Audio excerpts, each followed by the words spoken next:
Shalom, selamat pagi Bapak Ibu Saudara-saudara yang dikasihi oleh Tuhan Yesus Kristus. Pagi hari ini kita akan bicara mengenai manusia dibenarkan karena iman.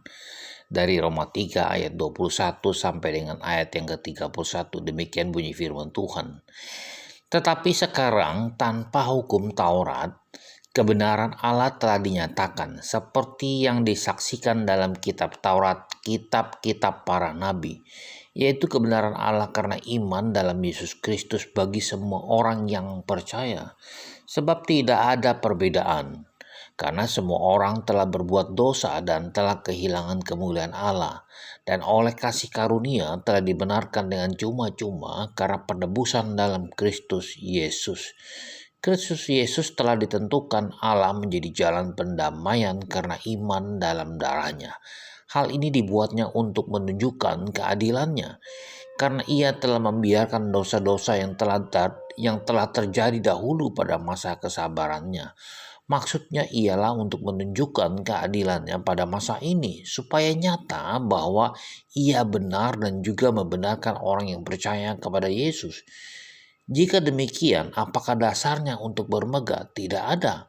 Berdasarkan apa? Berdasarkan perbuatan? Tidak, melainkan berdasarkan iman.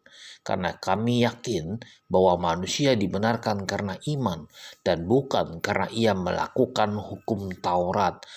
Atau adakah Allah hanya Allah yang orang Yahudi saja? Bukankah ia juga Allah bangsa-bangsa lain? Ya, benar.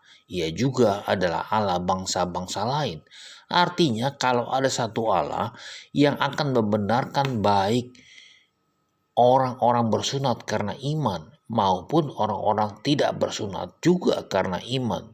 Jika demikian, adakah kami membatalkan hukum Taurat karena iman? Sama sekali tidak. Sebaliknya, kami meneguhkannya. Saudara yang dikasihi oleh Tuhan Yesus Kristus, ayat 23 kita fokus. Karena semua orang telah berbuat dosa, telah kehilangan kemuliaan Allah. Sejak manusia yang pertama yaitu Adam dan Hawa itu jatuh ke dalam dosa, dosa telah masuk ke dalam hati semua manusia, saudara. Sebab itu sama seperti dosa telah masuk ke dalam dunia oleh satu orang. Dan oleh dosa itu juga maut. Demikianlah maut itu telah menjalar kepada semua orang. Karena semua orang telah berbuat dosa. Akibat dosa, segala sakit, penyakit, kesusahan, penderitaan, dan maut telah menimpa hidup kita, saudara, hidup manusia. Dari mula pertama sampai pada akhir zaman nanti, manusia itu sudah dirusak oleh dosa. Dan sejak lahirnya, ia telah dicemarkan oleh dosa seperti Daud katakan, sesungguhnya di dalam kesalahan aku diperanakan, di dalam dosa aku dikandung ibuku. Dosa yang dibawa dalam kelahiran itulah yang disebut dosa pusaka, saudara, atau dosa asal. Karena dosa manusia kehilangan kemuliaan Tuhan. Sehingga saudara di dalam pikiran, perkataan, dan perbuatannya, manusia itu cenderung berbuat dosa atau melakukan hal yang jahat. Nah, Paulus sendiri menyadari sebab apa yang aku perbuat, aku tidak tahu. Karena bukan apa yang aku kehendaki aku perbuat, tetapi apa yang aku benci itulah aku yang berbuat. Demikian kata Rasul Paulus kepada jemaat di Roma, dari Roma 7 ayat yang ke-15. Di dalam perkembangannya, dosa semakin bertambah-tambah dan merajalela dalam kehidupan manusia. Saudara yang dikasihi oleh Tuhan Yesus Kristus, pada zaman sekarang ini sudah jelas kelihatan bahwa kriminalitas dan segala sesuatu yang amoral semakin hari semakin meningkat drastis. Saudara, kalau mengikuti dari media sosial pada saat ini, begitu banyak perampokan, begitu banyak pembunuhan, begitu banyak perkosaan, bahkan seorang tua membunuh anaknya atau anak membunuh orang tua, saudara.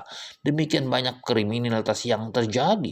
Saudara, dengan kekuatan sendiri manusia itu tidak mungkin bisa melepaskan diri dari kuasa dosa. Walaupun ia seorang nabi, walaupun dia seorang guru besar atau kanjeng atau raja ataupun ahli filsafat sekalipun. Saudara, di dalam keadaan seperti itu, sesungguhnya manusia itu memerlukan juru selamat yang bisa membebaskan mereka dari segala dosa. Juru selamat itu haruslah orang yang suci, saudara. Juru selamat itu haruslah orang yang bebas dari dosa. Orang yang harus lebih berkuasa daripada manusia, bahkan lebih berkuasa daripada iblis. Siapakah dia? Tidak lain dan tidak bukan. Hanya satu nama, yaitu Yesus Kristus, anak manusia. Dia yang tidak mengenal dosa, telah dibuatnya menjadi dosa karena kita, supaya di dalam dia kita dibenarkan oleh Allah. Demikian kata 2 Korintus 5 ayat 21. Namun saudara, sampai hari ini tidak semua orang yang mau percaya kepada Yesus Kristus sebagai Tuhan dan Juru Selamat. Sebaliknya, mereka menolak bahkan membenci dia secara terang-terangan. Bahkan berita Injil pun tidak dianggap. Oleh karena itu, saudara, Tuhan Yesus mengatakan, "Akulah jalan dan kebenaran dan hidup." Marilah kita percaya kepada Yesus Kristus sebagai juru selamat kita, sebagai Mesias di dalam kehidupan kita. Selamat pagi, selamat hari Minggu, dan selamat beribadah. Tuhan berkati.